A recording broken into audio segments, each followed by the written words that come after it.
Buenas tardes, profesor Bobadilla y compañeros.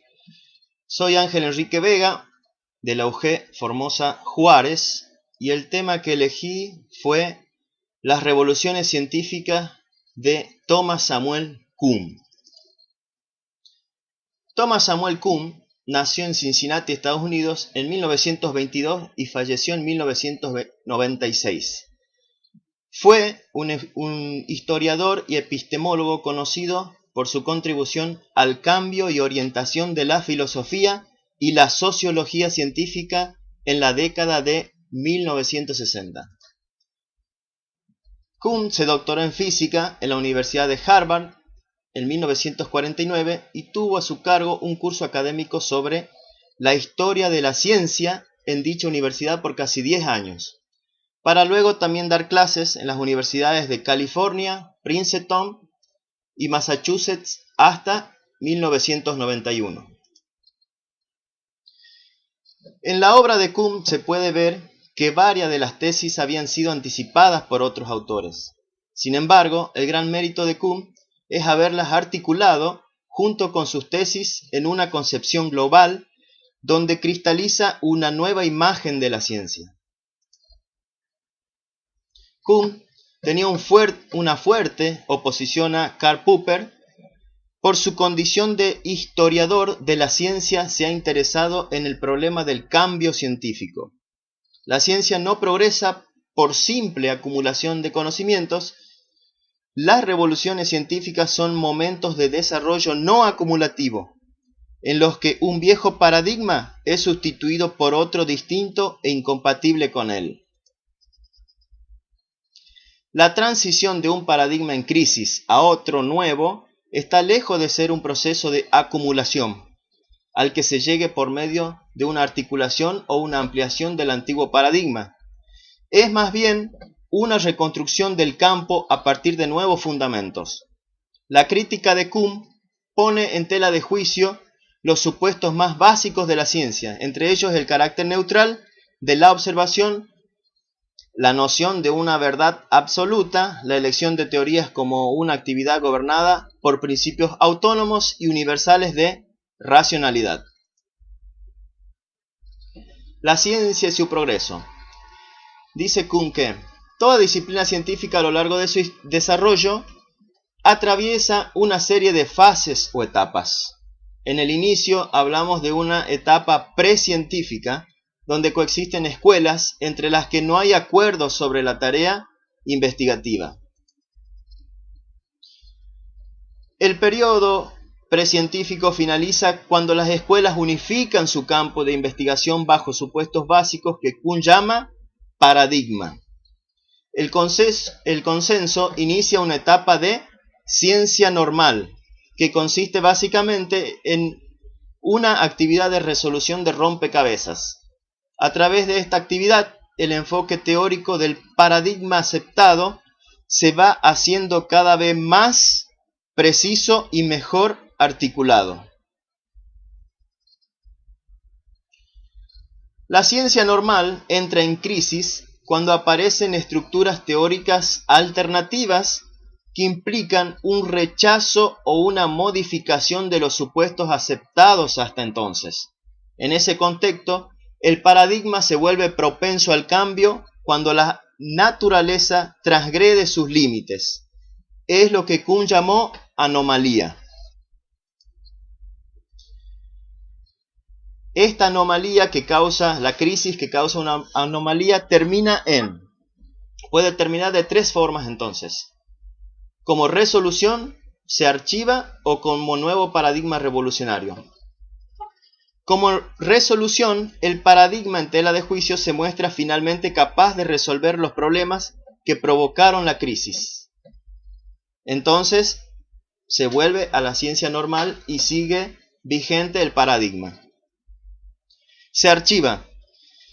En esta situación, ni los enfoques más radicalmente novedosos logran dar cuenta de las anomalías, por lo cual éstas se archivan en espera de una etapa futura donde se cuente con mejores herramientas conceptuales e instrumentales. Y la tercera forma en que termina una crisis del paradigma es cuando hay un nuevo paradigma revolucionario. En esta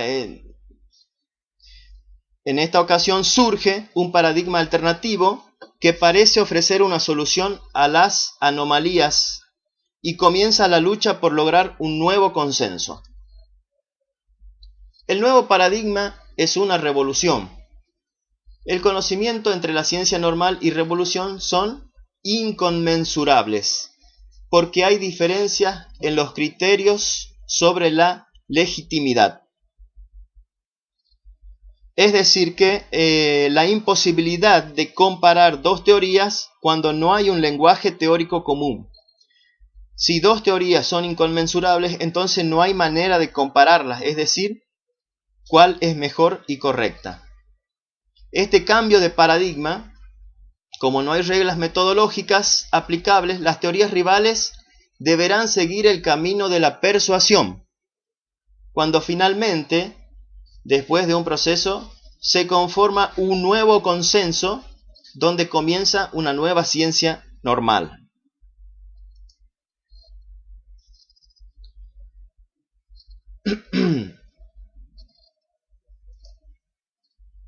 Hay dos tipos de progreso en la ciencia. El progreso en periodos de ciencia normal, que es la acumulación de resoluciones de problemas, y el progreso cuando hay un cambio de paradigma, donde la ciencia está progresando cualitativamente, ampliando las formas de ver el mundo. Kuhn utiliza el término paradigma en dos sentidos: como soluciones reconocidas por toda la comunidad científica y también como compromisos para desarrollar o evaluar una disciplina. Al paradigma se debe entender entonces como una realización científica aceptada por la comunidad científica en un momento histórico determinado, que propone modelos de problemas y métodos de soluciones. Subjetividad y racionalidad. Para Kuhn, dos científicos pueden diferir en sus juicios sin que ninguno esté procediendo de manera irracional. Esto va directamente en contra de un principio de racionalidad muy arraigado que constituye el núcleo de la concepción tradicional.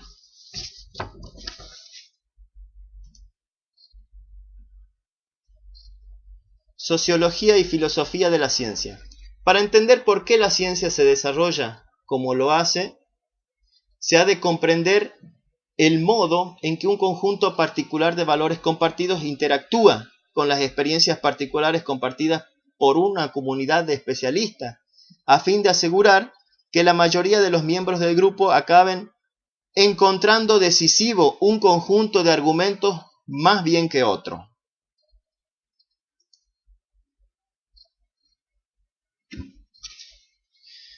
En 1962, Kuhn publicó un ensayo llamado La estructura de las revoluciones científicas, donde afirma que la ciencia no avanza, solo cambia de intereses.